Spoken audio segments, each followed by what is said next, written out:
Yo guys, it's slyroh. You already know that today we are back reading some more Danganronpa Zero. Today we are going to be starting on chapter 4 down here. If this turns out to be as long as chapter 3, it is probably going to be the only chapter we read today. However, if like 10 minutes goes by and chapter 4 is over, then I'll probably go on to chapter 5, and that's just going to be how I do all the chapters. So yeah, we read the first 3 chapters last time, and we got a pretty interesting dynamic between like the two main characters that I continue to forget this the main girl's name, but she has like really bad memory problems, and she was seeing this person about like dealing with them, but then there was some stuff happening outside, and it's just your typical Danganronpa stuff. So, yeah, we're going to just go ahead and continue reading on to chapter 4 and see what more the story has in store for us. So, sit back, relax, and enjoy the story as I read some more Danganronpa Zero. Chapter 4. A short while after leaving the laboratory, Yasuke Matsuda stood in front of a large door that exuded a solemn atmosphere and straightened his posture. What are you so nervous about? He wanted to mock himself, but at the same time realized nervousness was inevitable. It was the first time he'd ever stepped into Hope's Peak Academy's inner sanctum, the staff building. It was the only building on the campus's east quarter that students were forbidden to enter, and sure enough, once he did, he ended up having to explain the situation to several teachers who stopped him along the way. That wasn't enough, though. His final destination was itself a special place, even inside the forbidden building. Yasuke Matsuda raised his head and stared at the door in front of him. Alright, so I think this is... So he left the girl, at his office or whatever, to go outside, and I guess this is where he's going. I wasn't sure if this is where he was going or if this is like a flashback to something else, but this might be where he went. So let's see what sort of secret place he's going to. It was a pretentiously decorated wooden door that gave him the feeling visitors weren't welcome. The metal plate set in it read, Hope's Peak Academy's Steering Committee Meeting Room. This was the inner sanctum's inner sanctum. Even the teaching staff could not just walk in uninvited. Nervousness really was inevitable for someone about to enter such a special room, but nevertheless, this really isn't like me. Matsuda cleared his throat. He tried to cheer himself up, before he ended up swallowed whole by the oppressing atmosphere. Then he raised his fist and knocked twice on the door. This is Yasuke Matsuda from Hope's Peak Academy, 77th class, he announced, slowly pushing the heavy door open. Excuse me. The room was as different from a classroom as a room could be. The ceiling, pillars, and walls were excessively decorated in a way that Matsuda found gloomy. He stepped forward, the sound of his footsteps swallowed by the thick carpet. We apologize for calling you here on such a short notice. The voice was surprisingly light and cheerful. It belonged to Hope's Peak Academy's headmaster, Jin Kirigiri. Okay. Every time Matsuda saw the man, he couldn't help but be astounded how young he was. In his mind, a headmaster was a middle-aged man with white hair, a mustache, and a drab suit. Kirigiri, still in his 30s, was just too young for the job. Okay, that is absolutely the picture that I had of what the headmaster looked like. Was like an old guy with like white hair. So yeah, alright, so this proved my preconceptions wrong as well. Please sit down. It would be easier to have a conversation that way. A large circular table stood in the middle of the room. Antique chairs were lined up all around it. Excuse me, said Matsuda as he sat on the nearest chair, placing him exactly across the table from Kirigiri. The moment he sat down, he felt several pairs of eyes staring intently at him. They belonged to 4 old men who sat around the table at set intervals. Every one of them wore a pitch-black suit, as if they were on their way back from a funeral. Their ties were the same color. Their appraising glare felt to Matsuda as if someone was breathing their hot breath down the back of his neck. Do you know who we are? The voice was rusty, and Matsuda couldn't tell which old man it belonged to. You must be members of the Hope's Peak Academy Steering Committee. You have our sincere gratitude for all your help with that incident. I don't know what you're talking about. The wrinkles on the old men's faces deepened. They didn't like dodging around the topic of the conversation. There's no need to be cautious here. We know everything, one of the old men said. You helped us with the interrogation of the student who first discovered the crime scene, didn't you? Said another. Student who first discovered the crime scene. The second Matsuda heard those words, his heart began to beat faster. He tried to hide it by asking a question of his own. Do you intend to try and get more information out of that student? Not at all. A different old man shook his hand. This time, we are dealing with a different student. We have a problem, you see. A problem that someone with your skills can solve. We are looking forward for your help. He talked as if the matter was already settled. That was worrying. What if I refuse?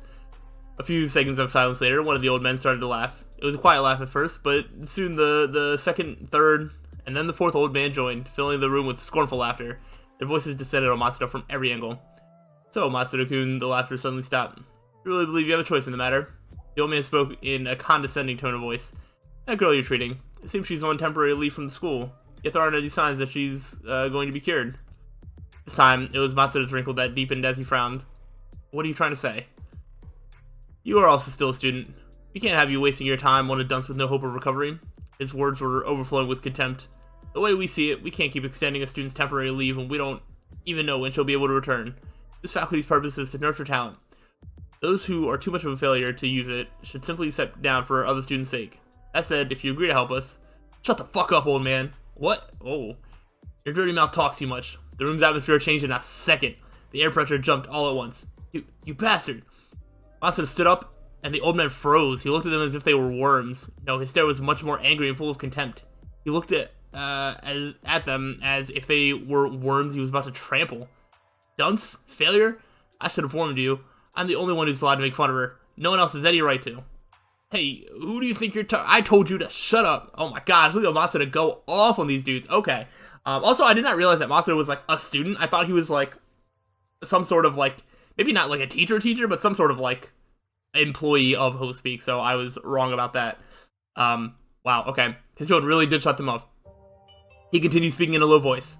That girl, even when people make fun of her, she swipes it off because she thinks it has nothing to do with her. That's why I have to speak up for her. I won't be able to live with myself if I don't.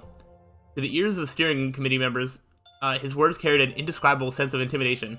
How can we be so overpowered by someone not yet in his 20s? They did not know the answer. They did not understand the power someone who possessed talent had. The power HostSpeak Academy called hope. So the people that run HostSpeak Academy don't have any sort of, like, talent or ultimate talent, but they're allowed to, like, run a school that, you know, is solely focused on, like, finding talent. Seems a bit, messed up if you ask me. But, especially, yeah, this is the 7th class, by now. Everybody at the school should have been, like, recycled through the school that has, like, ultimate talent, you'd think. But, okay. Sorry, I lost where I was. May I interrupt? A slow voice forced its way into the conversation. It was Kirigiri's voice. Matsuda turned his course of stare towards him. It's just that I think it's time for me to say something. Kirigiri smiled bitterly and scratched his head. Despite the nervous atmosphere that filled the room, he seemed completely calm. Matsuda, having lost his momentum, closed his eyes slowly, let out a heavy sigh, and sat back down. As soon as he was done, Kirigiri continued in a quiet tone. Matsuda-kun, we are merely asking for a favor. Not a favor just for us. You can consider it a favor to every student of HostSpeak Academy. Would you please at least consider listening to what we have to say? Matsuda stayed quiet and looked at Kirigiri, unable to judge what the man's true intentions were. Kirigiri, on his part, tried his best to take back control of the situation. I won't ask you to do anything other than listen. If you decide to refuse, we will accept your decision. With the preliminaries done, he moved straight to the topic on hand. Probably do not have to explain to you about this incident, but we should probably still begin there anyway. Kirigiri cleared his throat, clasped both hands in front of himself, and continued. It's been a month, and we still can't believe what had happened. Such a gruesome incident taking place inside HostSpeak Academy. I still feel like we're living in a nightmare. But it really did happen, yelled one of the old men. 13 kids, screamed another. 13 victims, and the details of what happened are still unclear. Why did such a terrible thing happen in our school?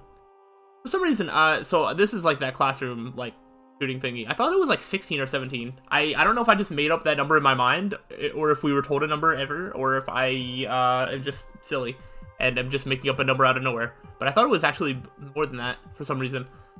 When the screaming voice stopped, Matsuda said what has been on his mind. So, you never informed the police? Of course we didn't. What do you think would happen if we did? What would it solve? This is not a problem that can be taken care of by arresting a culprit. Yeah, police aren't always going to help you. That's a conversation for a different time. But what about the victims' families? We're taking care of that, yet another old man yelled without skipping a beat. You don't have to worry about such things. Judging by the way he spoke, the Academy had already taken measures for dealing with the families. They must have asked for favors from previous graduates. Many of them rose to high positions on the strength of the HostSpeak brand. If that brand falls from grace, they will also lose it all. You're right. I shouldn't have to worry about that. So what is it you want me to do? This other student you were talking about, they must have something to do with the incident as well, right? We want you to extract information out of that student that will help clarifying the truth behind this incident, answered Kirigiri. Clarify the truth? Isn't that a contradiction? Didn't you decide to cover up the incident? The cover-up. Matsuda was the only student the faculty trusted with the secret. In exchange for his cooperation, he was awarded a large research grant and equipment for his lab. That's probably another proof that he was a true scientist. But that wasn't the only reason he agreed to cooperate. No one but Matsuda himself knew the other reasons. Yes, it does sound like a contradiction, doesn't it? Answered Kirigiri after a short hesitation. But this is a necessity. We strongly believe that hiding this incident is necessary, but there's too much we still don't know about. We can't hide something we don't completely understand. That's why we think we must find the entire story regarding what happened back then. In order to protect Hope's Peak Academy, the cover-up has to be perfect. Okay. I mean, this makes sense to me. They don't want the outside world to know about, like, the incident and whatnot, but they still want to understand exactly what happened and how to prevent it from happening and how to, you know, it's all sort of like PR, how to like keep Hope's Peak with the great brand that it has at this point. So this makes complete sense to me. Kirigiri said all that without the slightest sign of doubt. He would do anything to protect Hope's Peak Academy. He's just like me, isn't he? Matsuda thought. Sacrificing something to protect something else. That's exactly what I'm doing right now. So, who is the student you want me to interrogate? Kirigiri licked his dry lips and gave Matsuda a cautious answer. We didn't tell you this before, but other than the first discoverer of the crime scene, there are 2 additional survivors. 2 survivors. Sure enough, that was the first time Matsuda heard about them. They are indispensable for discovering the truth about the incident, of course. Had all been well, we should have questioned them immediately after we were done with the crime scene's discoverer, but because of certain circumstances, we couldn't do that. Circumstances? One of them has been in a coma since the incident. The other, thankfully, came out unhurt, but went missing soon after. We do not know where the student is right now. 1 comatose student and 1 missing student. The circumstances were indeed severe, but there was still a possibility. You want me to try and get information from the comatose student, don't you? Kirigiri nodded. Exactly. Finding the truth in order to hide it. It was certainly a twisted thing to do, but it was also very convenient for Matsuda. This is probably my chance to protect her. I understand, he said. He had no other choice. I'll see what I can do. Do you think you can do something? One of the old men quickly relaxed and tried to regain authority. Still too early to tell. It depends on the student's exact condition. I'll try my best in any case, Matsuda answered bluntly, and returned to face Kirigiri. But what about the missing student? You aren't going to just sit here doing nothing, are you? After a short silence, Kirigiri bent forward and looked straight into Matsuda's eyes. Is something worrying you? His gaze was sharp, and Matsuda felt as if he could read his innermost thoughts. Wanting to escape it, he retracted quickly. No, I was just curious. His voice was shaky, and he continued in an effort to hide it. I mean, a missing student is far too suspicious, isn't it? Don't you think they could be the culprit who killed 13 students and left 1 in a coma? I mean, that makes sense to me. The old men immediately started rustling, their whispers reverberating through the meeting room. Kirigiri alone kept his cool. Dude, Kirigiri is, like, just by the way that they describe him, as, like, he is really cool. He's awesome. I mean, we should basically expect that just because he's the father of Kyoko Kirigiri, who we also know is very, like, calm and just, like, assertive and takes control of situations in, like, a very good way. But, yeah, Jin Kirigiri does that super well, as well, and I'm a big fan of him. So far. It's just as you say. The way things look, that student is extremely suspicious. In that case what? Kirigiri interrupted forcefully. This justifies covering up this incident even more. If we don't, it's going to be the end of the school. The end of the school? Matsuda was intrigued by Kirigiri's expression. Does that mean that the student who has gone missing is someone special? A certain name suddenly found itself floating in the back of Matsuda's mind. He had heard that name only in rumors and in occult stories he always thought were urban legends.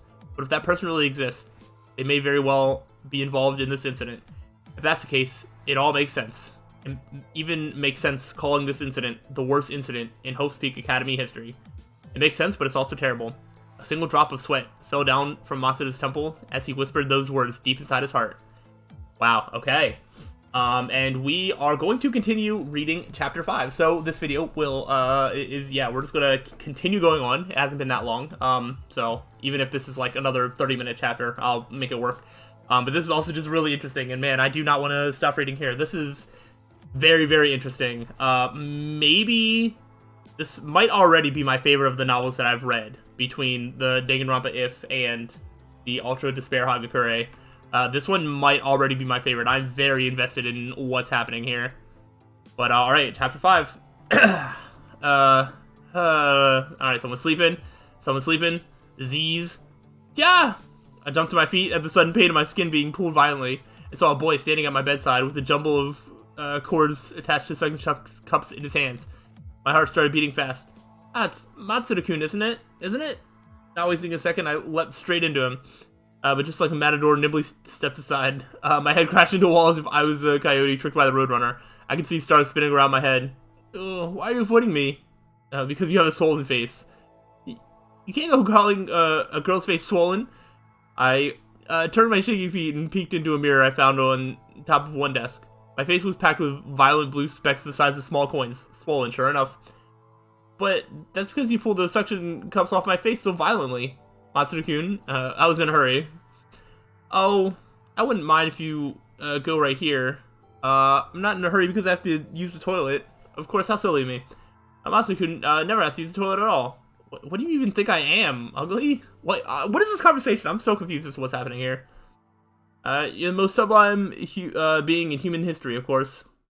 Don't include me in your ridiculous delusions. Matsuru-kun exhaled a big breath as if giving up. I've had enough. If I keep talking to you, I'd go weird in the head too. He started tidying up the trolley. Anyway, I have more business to attend to today. Go home quickly now.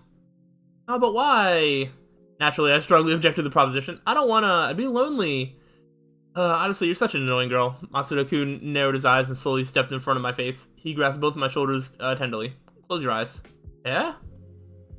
Just do it. Close them. As my heart beat rhythmically at Matsuru-kun drawing near before my eyes, I did as I was told and closed them. My entire body became hot. I felt as if I was about to melt. The blood vessels behind my ears pulsed violently. The situation could only mean one thing, right? Terrible cliche, but what else could it be? It is, isn't it? It is! No, of course not. Then, as the anticipation made my heart go boom, boom, boom, I felt Matsuru-kun moving behind me. Before I could even wonder what was going on, he started pushing me forward. In a second, I was thrown out into the corridor. Ow! I collapsed on the corridor's floor from the excessive force of Matsuru-kun's shove. It was a small mercy that I had clean underpants on. The next treatment is in 3 days. Be a good girl and stay in your room. Don't go out on needless walks, said Matsuru-kun before I could even get up, and then shut the door loudly behind him. Ah, he tricked me! My shoulders drooped, but since there was nothing I could do, I simply left the neurology lab, crestfallen. As I exited the biology building, the first thing I did was check my notebook. I had to go back to the dorms, but since I forgot where they were, I flipped through the pages of Ryoko Otonashi. Alright, I need to do a better job of remembering that. Otonashi seems like it should be a pretty easy name to remember for me. Alright. As I walked. Alright, eventually I found the school map. It seemed I drew all by myself. I guess this is a good time to do a full-scale review of my notes and explain the full picture regarding Host Peak Academy. Here we go. According to my map, Host Peak Academy's campus is shaped like a large diamond. It's divided into 4 quarters, east, west, south, and north, each the size of a full-scale regular high school. The east quarter, though, which I walk now, was the heart of the academy, where the buildings and facilities used by the main school are located. Many of its buildings were still under construction, but there were also several magnificent, envy-inducing research buildings for various fields, much like Matsuru-kun's biology building. In addition, it seems this quarter is also home to the staff building, but students are forbidden to enter. Then there's the west quarter. It seems the buildings and facilities for the preparatory school are located there, but I don't think I've ever visited it. Fortunately, there isn't much written in my notebook about it. The south quarter is where Host Peak Academy student dormitories are. In addition, it seems there's a convenience store, a bookstore, and various other shops where necessary supplies can be bought. By the way, it seems only students belonging to the main school are allowed to live in the dorms, and that it's a special perk that doesn't even cost them money. Then there's the north quarter, which is apparently currently vacant. The only thing left there is the old school building, which was still in use until just recently. For the time being, it seems it's been left neglected, so naturally entrance is forbidden.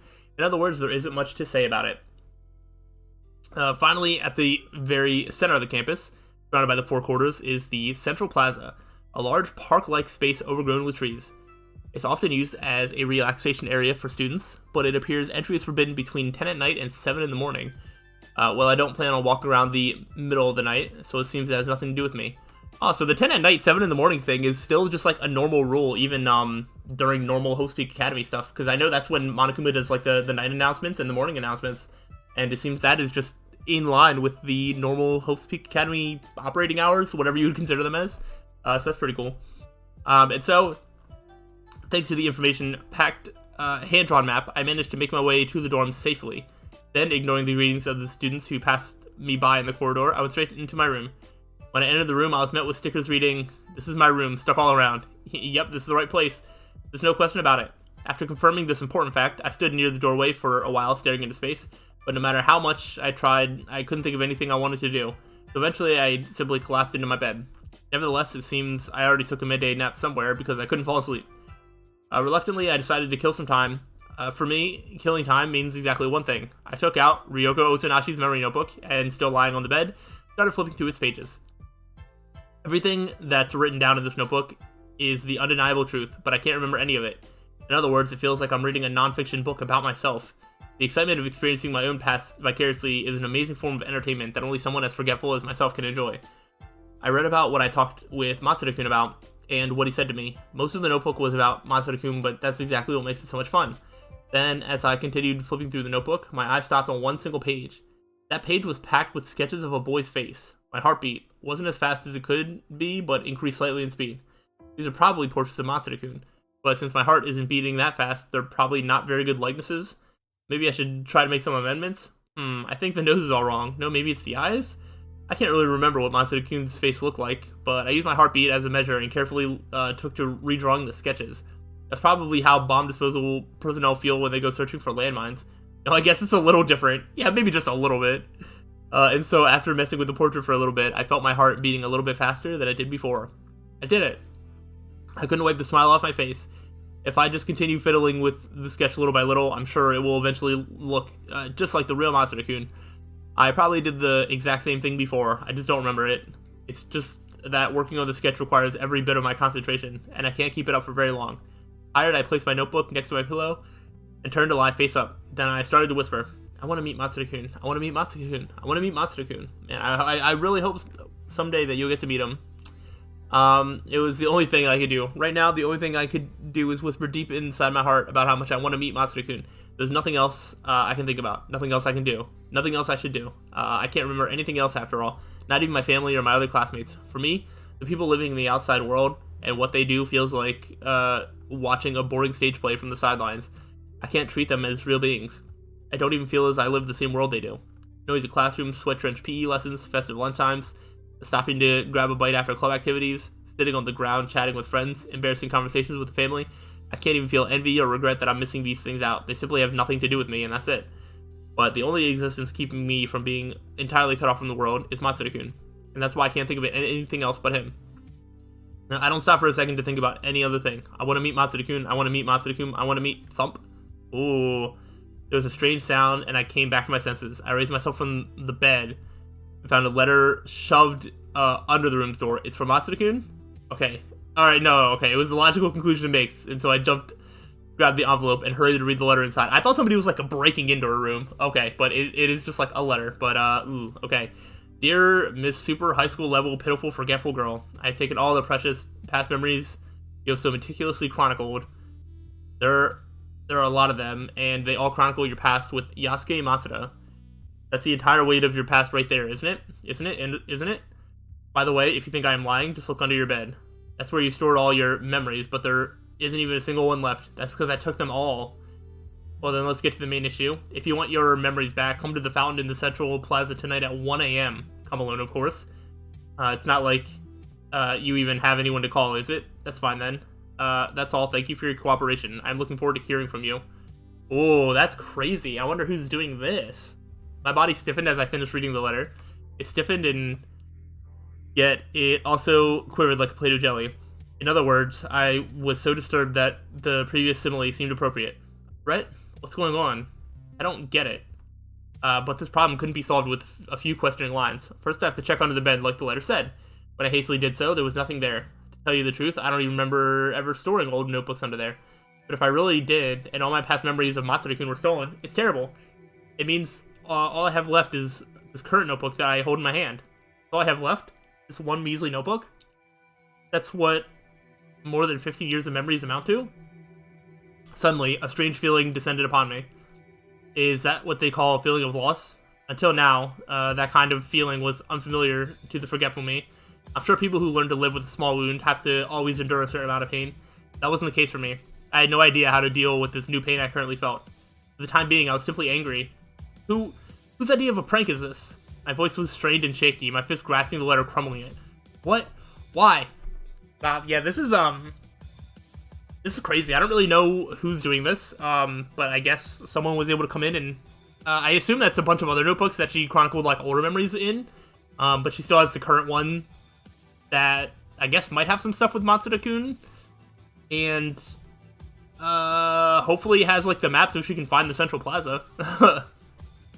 Because I'm hoping she goes, that way we can learn about like what this is, what's being done, or who's trying to do this to her. I let my thoughts be led by the anger. Perhaps this is the work of some sleazeball scheming to get between me and Matsuda-kun's love. I doubt that. I think Matsuda-kun is very handsome and looks cool, so many girls must be after him. For such girls, the growing love between us must be an eyesore, as one of them must have succumbed to desperate measures. She took my memories hostage and is probably going to do something to me once I answer her call. Oh, she's such a mean woman. My anger reaches boiling point. I was about to erupt like Mount Etna, but it didn't. It appears that I have even forgotten how to be properly angry, but that was just natural. Someone as uninvolved with the world as I am is a stranger to feelings of anger. Therefore, I had no idea how to funnel it. I guess anger that originates in the imagination alone has its limits.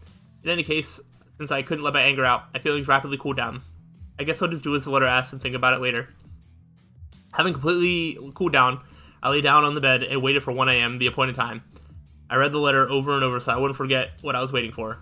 And then as the time approached, but this won't turn into a fight, right? It's gonna be okay, isn't it? Harboring these depressing thoughts, I left my room. It was the Central Plaza, right?